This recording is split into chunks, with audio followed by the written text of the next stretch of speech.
I believe best ideas come from real-world insights. That's why I go where care happens, into everyday clinical practice, close to the people who use our solutions. I always say you have to breathe the same air as the users and know their work inside out. When you do, you start thinking like them. For me, it's all about observing, listening, and ask the right question at the right time. In complex procedures, every single step matters, and involving external expertise can lead to delays.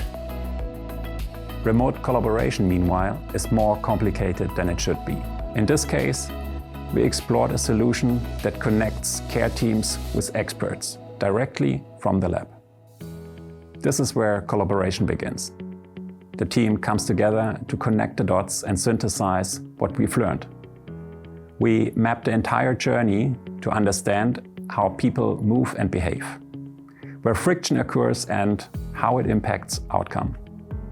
That clarity helps us to identify real opportunities to simplify and improve the workflow. What sets us apart is we bring clinical experts and technologists into the same room, working side by side to create solutions that are both practical and scalable. After that, the creative phase starts.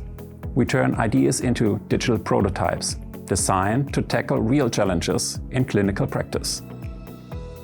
Early prototyping helps us to validate assumptions and hypotheses quickly and understand what will really and truly resonate with customers. The solution is about connecting two people, a physician inside of the lab and an advisor outside.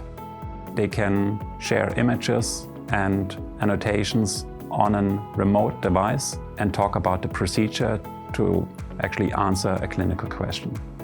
The key is to test the solution with actual users. It must prove its value in everyday clinical practice. So we test and refine it until it makes a real difference. This is ultimately not about technology. It's about making it easier for physicians, for care teams, and the clinical staff. If the solution works as intended, it could save a lot of time in critical situations, and we can focus on the point that's most important, the patient.